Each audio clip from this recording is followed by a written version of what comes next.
The narrative begins in a jungle where a soldier named Brian is found lying unconscious. After remaining passed out for a long time, he finally wakes up, but suffers from a severe case of amnesia. He has no idea what happened or how he ended up there. His dog is right beside him, but the trauma he experienced erased his memory so completely that he does not even recognize his own pet. He decides to take the dog and try to find a way out of the jungle. However, after walking a short distance, he notices a thick and unusual fog surrounding him. It is so dense that he cannot even see his own hand in front of his face. Suddenly, the dog notices something and quickly runs toward it. Brian shouts for him to stop, but the animal does not obey. When Brian goes to look for him, he is horrified by what he finds. Something attacked the dog so violently that only its skeleton remains. The entire body disintegrated within seconds. Overcome with terror, Brian runs to save his own life. In the next scene, a woman named Eve appears, who works as a teacher. The principal calls her into the office and informs her that he received complaints saying she was teaching about physical relationships and the reproductive system in an inappropriate way. He states that her methods were awakening improper curiosity in the students. Because of the parents' complaints, she is being fired from the school. Eve is devastated because she believed she was teaching correctly, but the students misinterpreted it. She returns home heartbroken. Her husband Kevin tries to comfort her, saying she should not worry and that she will find another job. Later, Eve and Kevin take their daughter Alex to a soccer match between students from her school. Alex shows unusual enthusiasm for the event. Kevin finds this suspicious, since she had never been interested in soccer before. When they arrive at the game, Kevin understands the reason. A boy named Jay, whom Alex is interested in, is on the team, and she only went to watch him play. After the match, Jay's team wins. To celebrate, Jay invites Alex to a party at his house. Eve immediately refuses, explaining that she does not consider Jay a good influence. In addition, Alex is only 16 years old, and attending parties is not appropriate for her. Upon hearing this, Alex becomes furious with her parents and storms home angrily. Elsewhere, a young woman named Mia is being held by a man who demands to know where his money is and insists that he wants it back immediately, but Mia refuses to tell him. In a quick move, she grabs the nearest object and stabs him, killing him on the spot. She then takes his gun and flees. The impression is that Mia is an addict willing to do anything for money. Meanwhile, Brian manages to get out of the jungle and finds a police station. He rushes inside and tells the officers that something dangerous is coming toward the town and must be stopped, asking them to give him a gun to eliminate it. Upon hearing this, the officers simply grab him and throw him into a cell, believing he has lost his sanity. Brian continues shouting that they are making a mistake and that he needs to warn everyone, or they will all die and no one will survive. In the next scene, Alex is sitting sadly in her bedroom. Kevin cannot bear to see her so upset and allows her to go to the party, but sets the condition that she take her friend Adrien and that under no circumstances should she drink alcohol. Alex is extremely happy to know that at least her father is on her side. She and Adrien head to the party. Adrien likes wearing makeup and hanging out with girls, which is why his own family barely speaks to him. Because of this, Alex is his closest and practically only true friend. At the party, Jay approaches Alex and kindly offers her a drink. Since it is the boy she likes who is offering, she ignores her father's warning and ends up drinking a lot. What happens next is exactly what Kevin and Eve feared. The next morning, when Alex returns home, she is terrified and deeply shaken. Upon seeing her, Kevin and Eve know that something terrible happened at the party. Eve accuses Kevin of allowing their daughter to go and of ruining her life. Kevin is also in shock, unable to process what happened, and asks who did that to her. Alex reports that she was unconscious, but that Adrien said Jay took her into a bedroom, and that is all Kevin needs to act. He immediately goes to the police station to file a complaint against Jay. However, the police do not take the report seriously because Jay's father, Connor, is also a police officer. In addition, a medical report shows no signs of struggle, so the case cannot move forward. Kevin continues arguing that if she was unconscious, there would be no signs of resistance, but no one listens to him. Meanwhile, Kevin's elderly neighbors, Natalie and Benedict, are sitting by a lake when suddenly all the frogs begin jumping out of the water. They have no idea what is happening. Along with the frogs, insects and birds in the area also start behaving strangely, as if something frightening is about to happen. Natalie and Benedict, being elderly, become afraid, wondering if this is a sign of a great disaster. Elsewhere, Mia breaks into the house where a woman she knew used to live, although that woman is now dead. Inside the house, Mia seems to know exactly where the woman hid money and tries to take it. Just as she is about to grab the money, the new resident arrives and catches her, shouting and immediately calling the police to report that a woman broke into his house to rob him and that he has captured her, asking them to come quickly. The police were already searching for Mia for the murder she committed earlier. They arrive, arrest her, and place her in jail, in the cell right next to Brian. He starts saying that a disaster is approaching and that they need to get out to save people. Mia thinks he is just a crazy old man. Back to Eve, she decides to take Alex to her mother's house to help her recover from the trauma. After they leave, Kevin goes to the police station to check if any action is being taken against Jay. There, he sees Adrien, who has been called in for questioning. While the officers interrogate him, they hear strange noises coming from outside the station. Jay's father, Connor, another officer, and Kevin go out to see what is happening. They see the same dense fog advancing. The three are stunned, assuming it is a gas leak. Connor and Kevin go back inside to talk to Adrien, but the other officer remains outside, fascinated, wanting to film something he has never seen before. While recording, a large number of cockroaches suddenly attack him. He does not understand what is happening. Hearing his screams, Kevin and Connor run outside and find him dead. Seeing this, Connor panics, realizing that the fog is something completely different, and flees to save his own life. Kevin does not follow because Adrien is still inside the station. When he is about to leave with Adrien, he sees Brian and Mia in the cells begging to be freed because they do not want to die. Kevin does not know what to do, but he feels sorry for them. He unlocks the cells and allows them to join him. At the same time, the elderly couple Natalie and Benedict are returning home when the fog surrounds them. Before they can react, a man completely out of his mind appears, shoots Benedict and kills him, then shoots himself. Meanwhile, Eve and Alex are buying supplies when the fog also reaches them. They run to a nearby shopping mall seeking safety. Once inside, all electronic devices stop working. There is no cell phone signal, so no one can contact anyone. No one understands what the fog is. A woman in the mall with her son is warned not to go out into the fog, but she ignores the warning and goes anyway.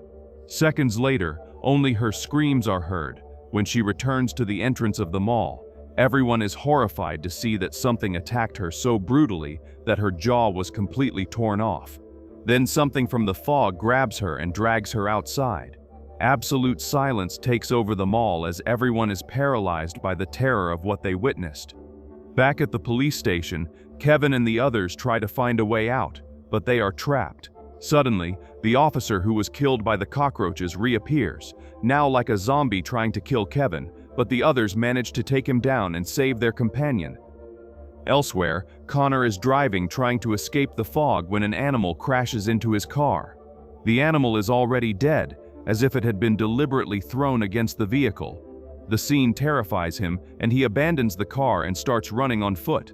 At the mall, Eve and Alex see Jay, who is also trapped there, and the sight of him terrifies Alex. The mall manager, Gus, tries to calm everyone, asking them to remain calm and stating that the police will certainly come to rescue them. He asks for volunteers to help him lock all the mall doors so the fog cannot enter. Eve receives a key to lock one of the back doors and goes with Alex and another woman named Kimmy. They carefully lock the doors, but in the security hallway, they find the body of a security guard brutally killed.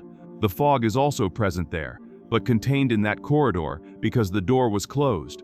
The three are terrified and return to the main hall. When they see how frightened they are, everyone asks what happened, and Eve explains. Gus is confused, since the security room is inside the mall, so he questions how the fog got in there. Everyone agrees they need to contact the police, but without cell signal that is impossible. Gus remembers that there is an emergency radio in the mall that can be used, but the device is in the guard booth inside the security corridor. Someone needs to go in there to retrieve it. Everyone stands still because no one wants to volunteer, knowing that whoever goes will probably die. First, they need to confirm if the radio is still there. Jay uses a mall drone to fly into the security room to locate the radio and find out how the fog entered.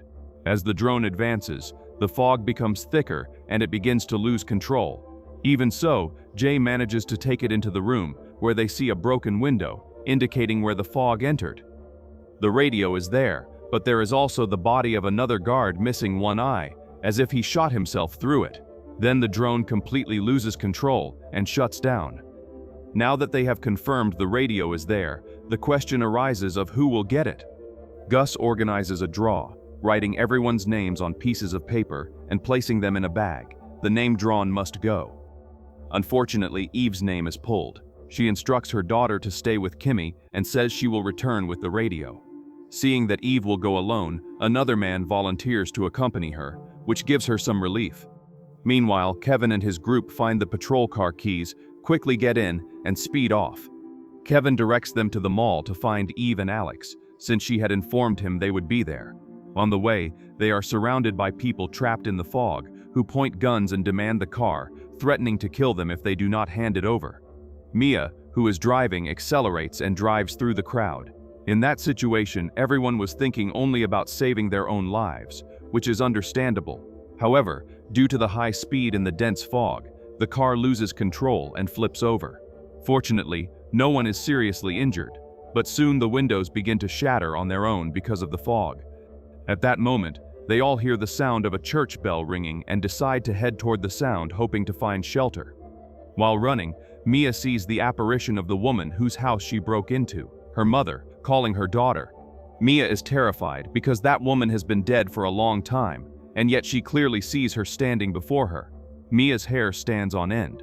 She questions whether she is under the influence of drugs, whether it is a hallucination or the effect of the fog. Unable to understand why she is seeing this, Brian grabs her, brings her back to reality, and pulls her into the church. Inside the temple, they find Natalie and Connor. Seeing Mia and Brian out of prison, Connor begins questioning Kevin for having freed criminals. Mia reacts by insulting Connor and stating that they were left to die and that she would kill him if she could. Connor becomes enraged at the threat and, driven by anger, handcuffs Mia. At the mall, Eve and the other man reach the security corridor and quickly enter, closing the door behind them. They need to cross the fog to the room where the radio is and manage to reach it. The man turns on the radio and tries to contact someone who is not the police. Eve is surprised and realizes he has a gun hidden. She suggests they take the radio back to the others so they can help them. The man replies that she can leave, but the radio will stay there with him and threatens to kill her if she says anything else. Eve understands that he never intended to help and that he wants to use the radio for his own purposes, possibly to contact members of his group. She knocks the radio down and tries to flee.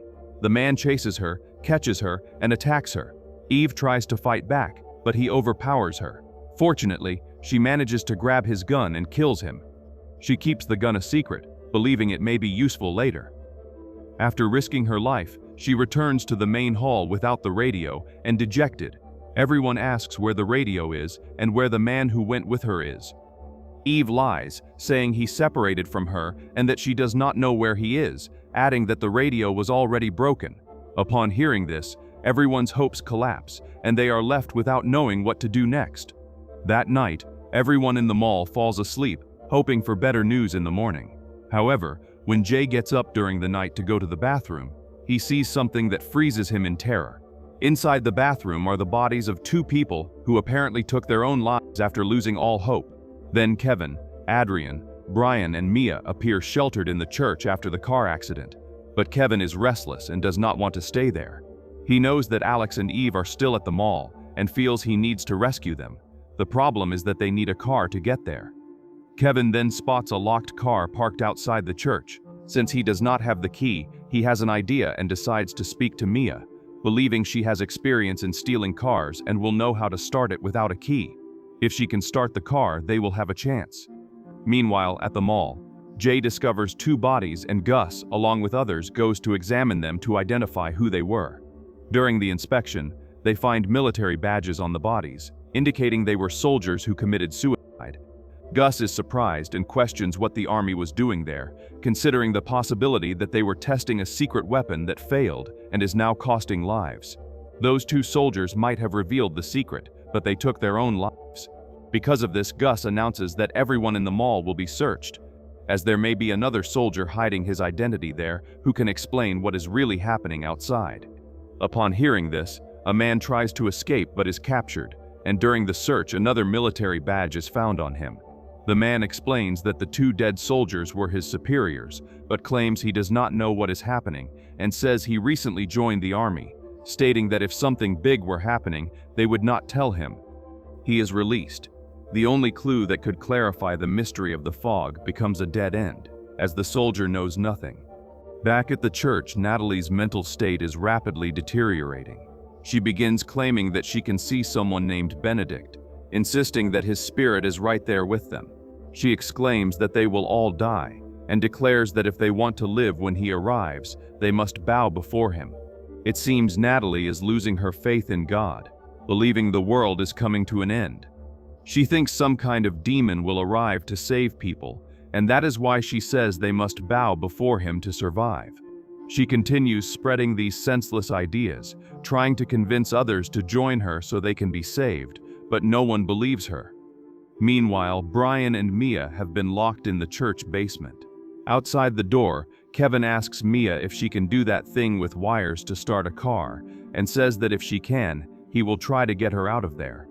Mia responds from inside that it is child's play for her, and that she can start anything they want, not just a car, asking him to get her out. So Kevin begins looking for a way to get Mia and Brian out of the basement. At the mall, two men use what they believe is 100% of their brain power and come up with an idea. They ask why not place the bodies of the two soldiers outside the mall as bait so they can observe from inside what is hiding in the fog and killing people. So secretly they place the two bodies in a cart and push them outside. However, after waiting a long time, the bodies remain untouched. It seems that whatever is lurking in the fog is only interested in the living, not the dead. Back at the church, Natalie says that if no one believes her, there is no reason to stay there, and decides to leave. With that, she exits the church. A man runs after her to stop her, warning that it is dangerous outside. At that moment, a butterfly-like creature appears and flies directly into the man's ear. He begins screaming in pain as the creature moves inside his body, from his ear to other parts. It is a truly distressing scene. Then the man's body ruptures, and large butterfly-like wings burst out from inside him, making him look like a demon. The pain is unbearable for him, and he collapses and dies on the spot. The man is dead, but the others manage to bring Natalie back inside. This event gives Natalie a reason to boast. She claims the creature was a sign that the demon is coming, and that if they want to live, they must be ready to bow their heads before him. Perhaps then they will be saved. At the mall, everyone discovers that the two men were responsible for placing the soldiers' bodies outside. Everyone severely scolds them, questioning what the need was to open the mall gate without permission and throw the bodies out, since the fog could have entered. Gus intervenes and says that if they are all going to survive there, they need to establish a rule that everyone will follow. The rule is that anyone who does something that endangers the others will be expelled from the mall. During this discussion, Eve speaks up saying she will not follow this rule, because one cannot simply condemn someone to death for making a mistake, and declares that she is leaving. After saying this, she and Alex begin to leave. Seeing them, several other people also decide they do not agree with the rule. They all leave the mall and move to a small shop next door. Fortunately for them, the fog is not present there either. Meanwhile, at the church, the priest speaks with Adrien and says he believes Judgment Day is coming, the day when everyone will die, and that only those with true faith in God will be saved. He says God loves all humanity, and that it is a great opportunity to draw closer to him and atone for their sins. Adrien has no faith at all, but pretends before the priest, saying he believes and asking to become a faithful devotee as well. While the priest performs a ritual to purify him, Adrien takes advantage of the distraction to discreetly steal the basement key from the priest's garments. He was only pretending to get the key. With the key, Adrien frees the others, and he, Kevin, Brian, and Mia run out of the church. Mia manages to hotwire the car, but a car does not run without fuel. The tank is completely empty. Upon seeing this, the four are devastated. All that effort for nothing. At that moment, Kevin remembers there is a gas station nearby and suggests they might find a car with fuel there to leave faster. Then, on the count of 3, they all run toward the gas station. On the way, they see the body of a man who was recently attacked. After a long run, they reach the station, but it is another disappointment because there are no cars there. However, at that moment, a car arrives with a man inside who came to refuel. He sees Kevin and the others and shows a photo of his son, asking if they have seen him anywhere, saying he has been looking for him for some time. They are all shocked when they see the photo, because the body they saw on the road was that man's son. The son is already dead. Kevin does not reveal the tragic news at that moment because he needs the car. If he says the son is dead, the man might simply drive away. So Kevin speaks kindly to him, and even offers something to eat and drink. In the next scene, Eve and the others who left the mall talk among themselves. There is a little girl with them who cannot sleep without hearing a story before bed. Alex decides to take her to the bookstore on the other side of the small shop where they are now. So Alex and the girl enter the bookstore and begin looking for good books. Back at the church, Natalie's madness only worsens. The priest says she is in a church before God and should not speak of demons in his presence, advising her to abandon those ideas and strengthen her faith in God, because that will only benefit her. Natalie refuses to listen. Meanwhile, the 2 men who threw the soldiers' bodies outside the mall have another reckless idea. They say that since they got into trouble for placing the bodies outside, they should bring them back inside to fix the situation. So the 2 open the mall door again and begin pulling the cart with the body using a hook. After much effort, they manage to pull one cart inside, but the second cart gets stuck on something. They do not know if it is simply stuck or if something in the fog is holding it. One of them, the more reckless of the 2, goes outside alone to try to pull the cart with his own hands. As soon as he steps outside, he disappears into the fog, and only his screams are heard. Seeing this, the other runs back inside the mall and closes the door, thinking his friend is lost but that at least he is safe. However, at that moment, his friend's body is thrown from outside to inside, crashing through the door. The survivor panics and runs to save his own life. As he runs, he passes by the bookstore, breaking down the door and fleeing through whatever path he finds. As a result, the bookstore door is left broken, allowing the fog to quickly invade the interior. At that moment, Alex and the girl are still in the bookstore, and the mist surrounds them. They begin to run to save their lives, trying to get back to Eve. Meanwhile, Eve and the girl's mother wait for the children to return. It has already been some time, and they have just heard that the mist entered the bookstore. At that instant, the girl runs toward her mother, but remains on the other side of the glass, unable to get inside. A large and demonic figure appears. Upon seeing it, the girl becomes completely hypnotized. The mother screams, trying to wake her, but the child does not respond. The demonic figure kills the girl in front of everyone. Thus, it is revealed that this is the creature that lives in the mist and has been killing people. It not only kills humans, but also controls insects and animals, which is why strange creatures have been attacking people. The main plot of the series begins to unfold. Seeing her daughter die before her eyes, the mother breaks down in tears. Eve now waits for Alex to return, who has still not come back. The demonic figure appears before Alex to kill her, but strangely does not touch her and allows her to leave. Alex runs back to her mother, and Eve is extremely happy to see her daughter alive. This is very unfair and quite strange. Perhaps the reason will be revealed later. It is a moment of suspense. Back at the gas station, Mia and the others tell the man the truth, saying that his son is dead and that Kevin lied so as not to upset him, but that they need the car to get out of there and reach a safe place. Upon hearing this, the man says they are lying to take the car, states that his son is alive and that he will save him. Mia cannot let the car leave, so she and Brian hold the man and try to take the keys. During the struggle, the gun fires and the bullet hits Brian in the thigh. He falls wounded and bleeding heavily. Mia begs them to hand over the car so they can take Brian immediately to the hospital or he will die. After losing his son, the man no longer wishes to live. He hands over the keys and goes alone to look for his son's body, allowing the young people to escape with the car. Kevin thanks him, and they all immediately head to the nearest hospital. At the shopping mall, everyone confronts the man who survived and returned. They remind him of the rule that anyone who puts others in danger must leave. He begs for forgiveness, but this time no one listens, and they force him to leave the mall.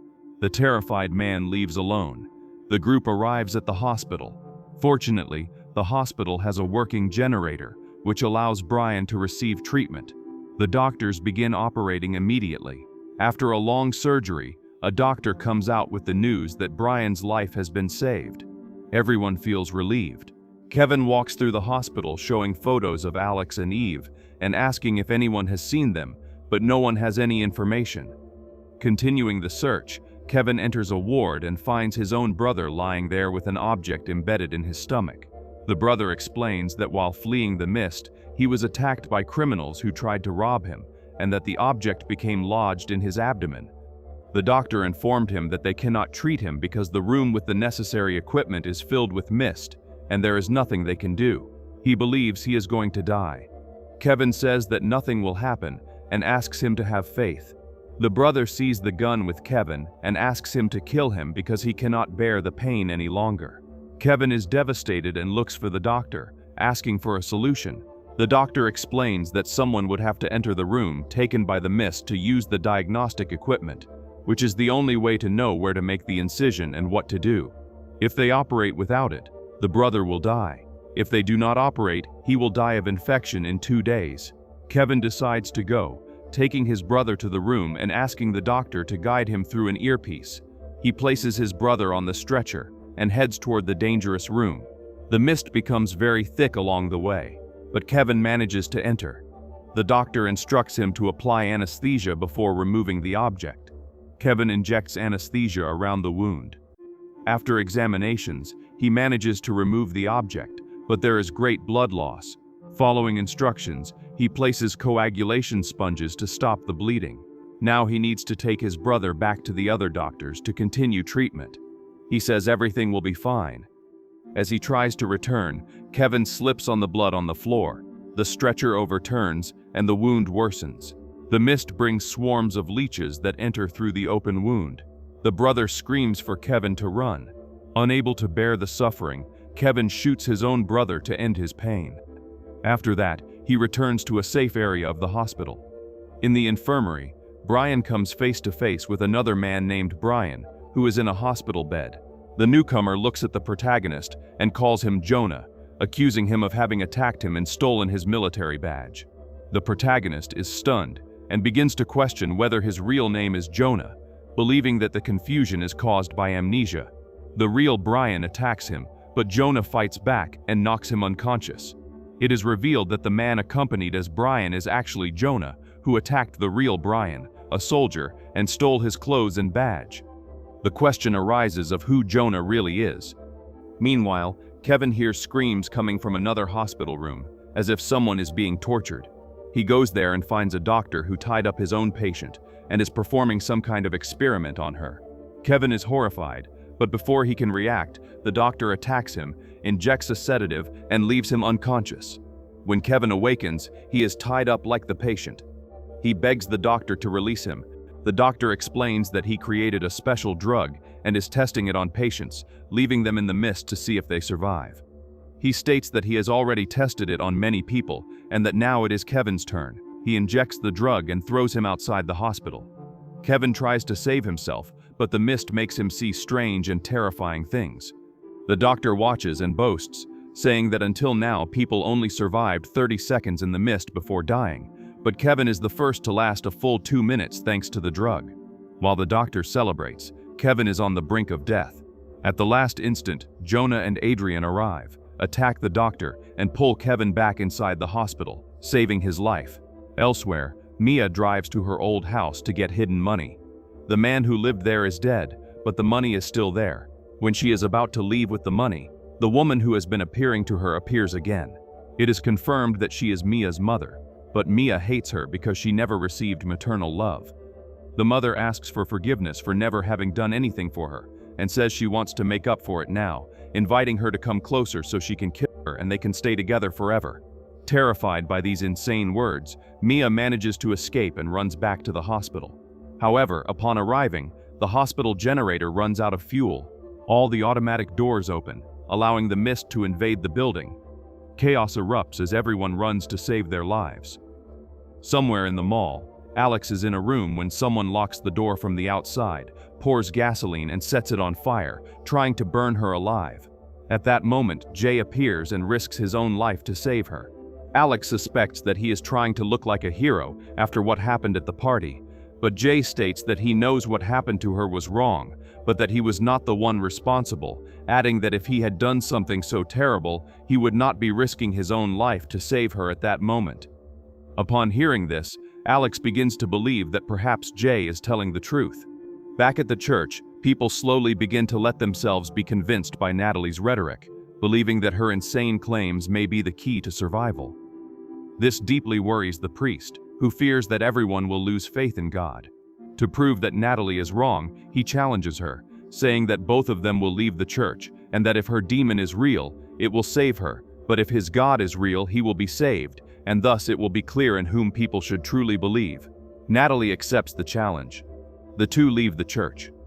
Natalie remains calm, with her eyes closed, confident that nothing will happen to her. The priest, however, is immediately overcome by fear. The mist feeds on his terror, and he begins to hallucinate knights who kill him and drag his body away. Natalie returns to the church completely unharmed. Seeing this, everyone becomes convinced that she is their savior and decides to follow her every order. Kevin and the others, fleeing through the hospital, end up in the psychiatric ward, which at that moment is free of mist. They decide to rest there for a while. A doctor named Pharaoh offers them shelter. Later, Mia, who is addicted to drugs, takes narcotics from the hospital supply because she cannot endure withdrawal. Jonah ties her up to prevent her from hurting herself or others in her altered state. As Mia struggles and screams, it triggers a memory in Jonah. He recalls having been subjected to medical experiments in a very similar way, which caused the loss of his memory. For now, however, he cannot remember what the experiment was, nor why it was performed on him. After a night of rest, when the group prepares to go to the mall, they realize that Adrien has disappeared. Searching for him, they discover lockers full of corpses. It is revealed that Dr. Pharaoh, who offered them shelter, is insane. His mind had broken while treating his patients, and he killed them all. He had also captured Adrien. Pharaoh believed that a demon was possessing people and killing them, and that now this entity had possessed Adrien. He thought that by killing Adrien, he could destroy the demon. At the moment Pharaoh is about to kill him, Kevin intervenes, saves Adrien, and kills Pharaoh. Then the group flees the hospital. On the way, they pass by Adrien's house, and he asks them to stop to see his parents. Inside the house, Adrien finds his mother dead, a victim of the mist. The father, however, is alive and continues irritated with his son for showing up at that moment. Meanwhile, at the mall, Alex and Jay grow closer and closer. They spend time together, which enrages Eve. Driven by jealousy, she locks Jay in a room to keep him away from Alex. But Eve is not the only one furious. The mother of the girl who died in the mist, the one who was with Alex, is also consumed by rage. She goes to the other people in the mall and declares that she believes Alex is hiding something, questioning why the mist did not kill her that day, suggesting that they should throw her outside because perhaps the mist came because of her, and by taking her it would leave the others in peace. Everyone is shocked by the idea, but they agree that there is no proof and that they cannot simply sacrifice Alex. This leaves the mother even more furious. Back at Adrien's house, he and his father enter another argument. In a fit of rage, Adrien shoots and kills his own father. When Kevin hears the gunshot and enters the house, Adrien cuts his own arms and, crying, says that his father tried to kill him and that he had to shoot in self-defense, claiming that he has no one else in the world. Kevin tries to comfort him, saying that he is not alone and that he is like family to him. However, Kevin finds a bottle of performance-enhancing drugs in Adrien's room and confronts him about it. Adrien finally breaks down and confesses that it was not Jay who assaulted Alex, but himself. claiming that he did it because he felt lonely and wanted company. Kevin's world collapses. He begins to beat Adrien, but Adrien manages to knock Kevin out and flees the house.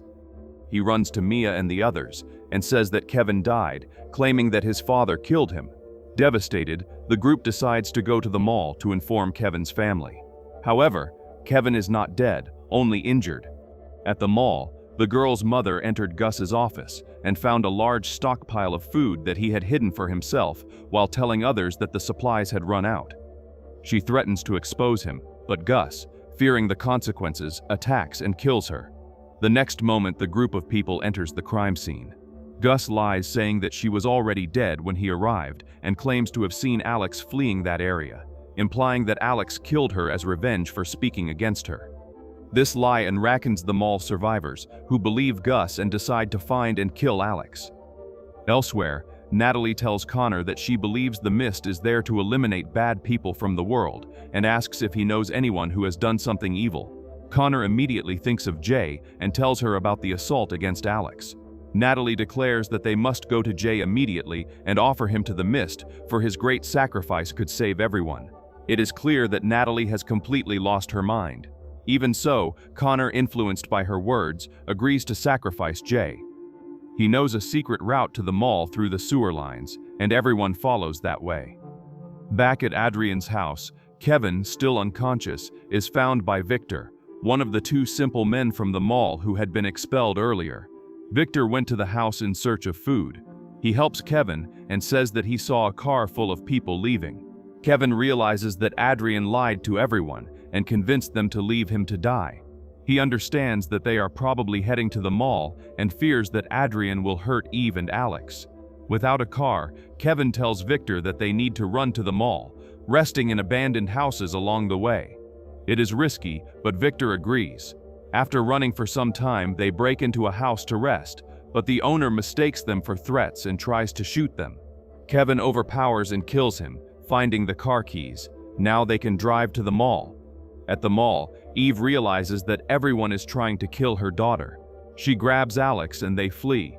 Soon they find Adrien and for a moment are happy to see him. They ask about Kevin, and Adrien repeats the lie that Kevin died trying to save him. Eve and Alex are devastated. At that instant, Gus and the crowd approach. They flee again and hide in the same room where Eve had locked Jay. Meanwhile, Jonah, looking for supplies, is ambushed by the same soldier whose two superiors had died earlier. The soldier captures Jonah and says he has been looking for him everywhere, calling him sir. Jonah, confused, asks if he knows him, saying that he does not even know who he is.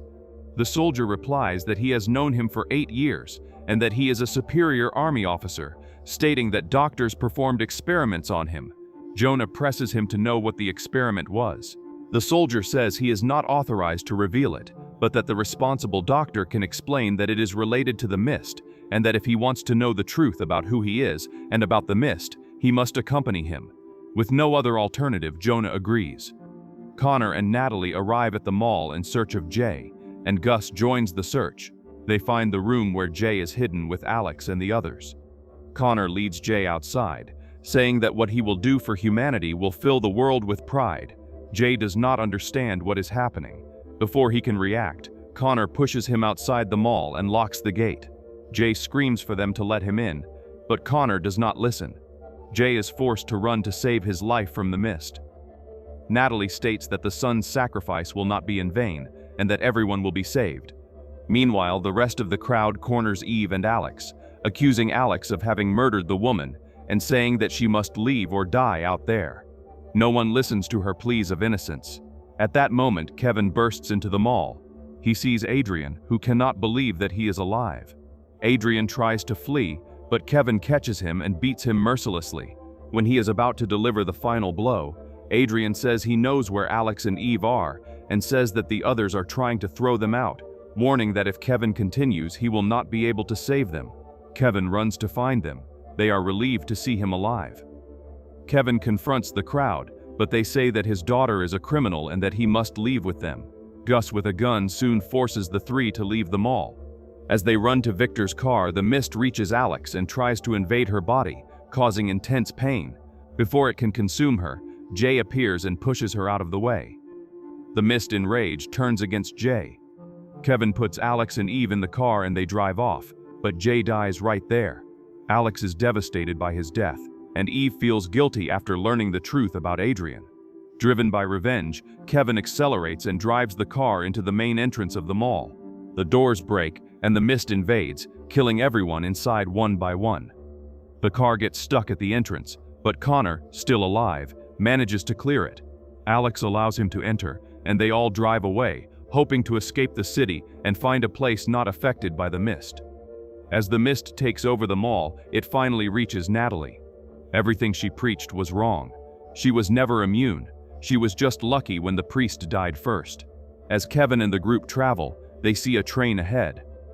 Soldiers on the train are throwing live people, who appear to be prisoners, out into the mist-covered landscape, apparently abandoning them to die. Kevin and the others are incredulous at what they witness. Then the scene returns to Jonah, who is in a vehicle with the soldier on the way to discover the truth. Finally, hidden in the same truck, unseen, is Adrien, who, guilty of many sins, still remains alive.